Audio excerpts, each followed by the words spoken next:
Hi, everybody. Welcome to another episode of Band Together Leadership Seminars. My name is Paul Everts. I'm the CEO and founder of Band Together Leadership. I would love to have you give me an email. BAND, the number 2, gather, band together, comcast.net. Also, please visit our website where you can get my book, Conducting My Life. And that's www.conductingmylife.com. Go to the curriculum tab and you'll see that I'm a member of the John Maxwell team. I am certified to teach up to 7 different curricula for you. I believe that better people make better leaders, and we just need to get to be better people. More loving, more forgiving, more understanding, less confrontational maybe. Well, no, let's confront something. In fact, let's continue to confront critical race theory. We're working our way through this chapter called What is Critical Race Theory? Again, this is by Carol Swain. Dr. Carol Swain is an award-winning political scientist and former tenured professor at Princeton and Vanderbilt universities. And her co-author is Christopher Schorr, Schorr, could also be Score. And he holds a PhD in American government from Georgetown University. His dissertation, White Nationalism and Its Challenge to the American Right, considers factors that risk mainstreaming white nationalist politics in the United States, including critical race theory. So let's go ahead. This is part 3. As I said in the previous episodes, I read about 15 minutes at the most. This is material too, and I should probably just do a series called What You're Not Going to Hear in a California Public High School Class or a California Public Middle School Class, but certainly high school and middle school, frankly. I mean, you're not going to hear this, and that's the tragedy. Ethnic studies takes one side. It doesn't bring both sides. And now we have a global citizen unit in ethnic studies. I wish we had ethic studies, ETHIC. We definitely need that. We also need civics to make a huge comeback. You know, we're giving these kids information about white privilege, about oppressor versus oppressed, in social movements. I've seen PowerPoints that really put servanthood people in a bad light. When I say servanthood, I mean people like police and teachers in bad lights, these PowerPoints. And I'm looking at going, well, what's the purpose of this in a health class for freshmen? Oh, I know the purpose. But anyway, why not have this book be given to the high school kids? Just so we can have both sides of truth. Is critical race theory based on the Founding Fathers' documents? Or is critical race theory based on the teachings of Marx and Engels? Let's have that be part of ethnic studies. If you're going to have, critical race theory, again, a wolf in sheep's clothing, we call it ethnic studies.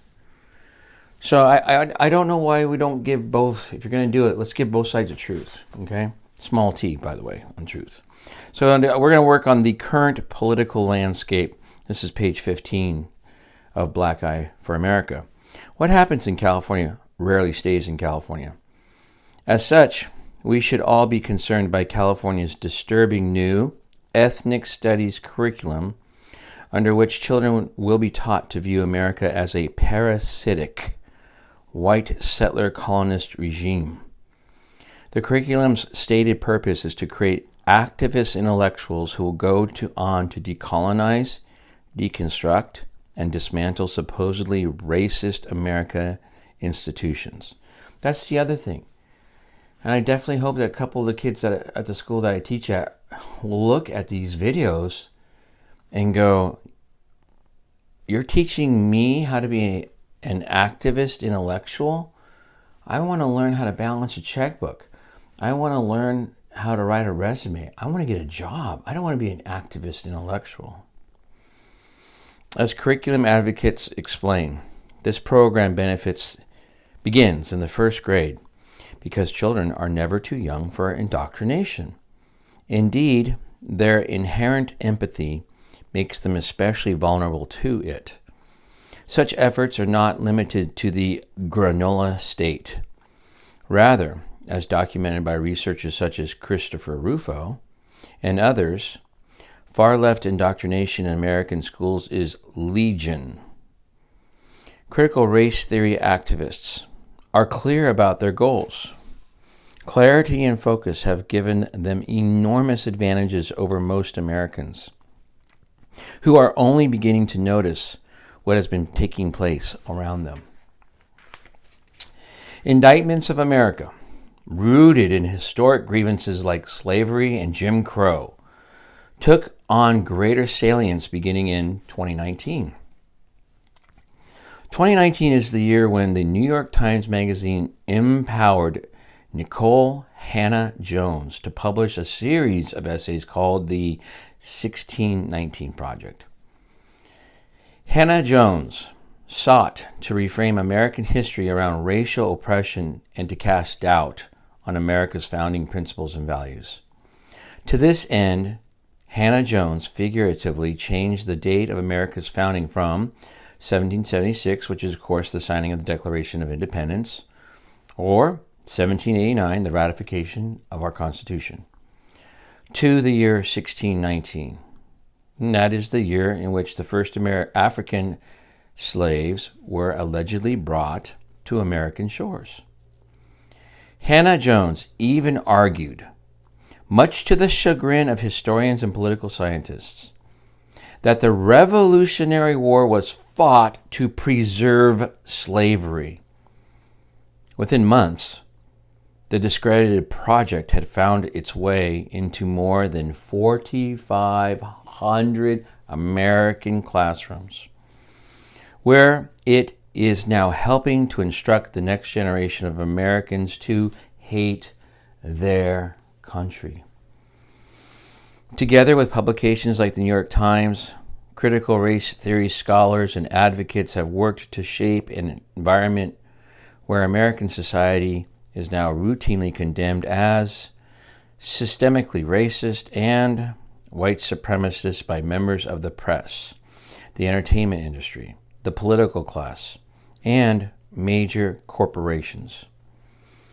Open expressions of hostility toward white Americans, for example, condemnations of white privilege and attacks on whiteness, are commonplace as well. Astute media observers will likewise have noticed that violence committed by CRT-friendly, parentheses far left, groups like BLM and Antifa is often excused, unlike violence committed by right-wing groups, for example, the Capitol Hill riot. CRT themes now pervade not only the education establishment, but also workplace diversity training, media and corporate advertising, and entertainment, including children's programming such as Sesame Street and Nickelodeon. In this environment, America recently experienced the worst riots in half a century. Cities were burned, businesses were looted and destroyed. At least a dozen people were killed and more than $1 billion in property damage was sustained. Core CRT claims regarding alleged oppression in American society provided much of the impetus for this carnage and for its support by so much of the press, media, major corporations, celebrities, and politicians. CRT is even impacting U.S. foreign policy. Adversaries such as China and Iran leverage critical race theory claims to diminish American prestige, parentheses and soft power, and to deflect criticism from their government's humanitarian abuses. As recently discovered by the Biden administration during a humiliating exchange with its Chinese counterparts, it is difficult to stand up to such attacks when your opponents repeat your own administration's anti-American rhetoric back to you. The simple truth is that America is being destroyed from within, and very few of us presently understand what is happening or know how to fight back in an effective manner. We hope to remedy this situation by doing our small part and by encouraging you to do your small part. As a nation, we are stronger together. Our national motto is E pluribus unum, which means Out of many, one. CRT in practice. Consider a recent publication by the Smithsonian National Museum of African American History and Culture titled Aspects and Assumptions of Whiteness and White Culture.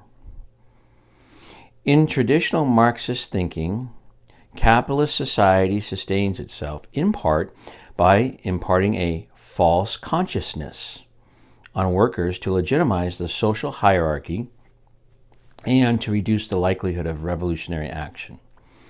In critical race theory, where race supplants class, false consciousness takes the form of white culture and internalized whiteness. Drawing on such arguments, the Smithsonian National Museum of African American History and Culture lists the following allegedly harmful aspects of whiteness. These are what are these again? Oh, these are harmful aspects of whiteness that everyone, including people of color, wrongly internalize and should reject. They should reject this. Here we go. Individualism. They should reject individualism and individual autonomy and self-reliance. Wrongfully internalize and should reject two-parent homes. Again, the Smithsonian lists the following allegedly harmful aspects of whiteness that everyone wrongly internalize and should reject. Objective, rational, linear thinking. Should reject causality, i.e., cause lesser or greater than effect. Again, Smithsonian lists the following allegedly harmful aspects of whiteness that everyone wrongly internalize and should reject. They should reject math. They should reject the belief that hard work pays off. They should reject property rights. They should reject planning for the future and delaying gratification. And one last one for now. Harmful as aspects of whiteness. Here's a harmful aspect of whiteness that everyone wrongly internalize and should reject. Being polite. The Smithsonian is not alone here.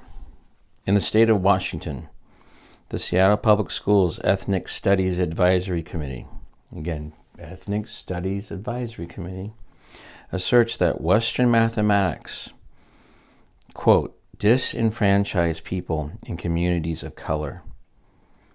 Similar sentiments are echoed by academics and even funded by education reformers such as Bill Gates. In Maryland, training for Montgomery County teachers includes identifying the damaging characteristics of white supremacy culture, including individualism. That damaging characteristic is individualism. A damning characteristic of white supremacy culture is objectivity. A damaging characteristic of white supremacy is only one right way. And the final one is damaging characteristics of white supremacy culture, worship of the written word. Final thought from the book for today. In San Francisco, the vice president of the Board of Education has condemned as racist, this is racist, merit-based selection into advanced academic classes. That is racist. Condemning as racist, merit-based selection into advanced academic classes.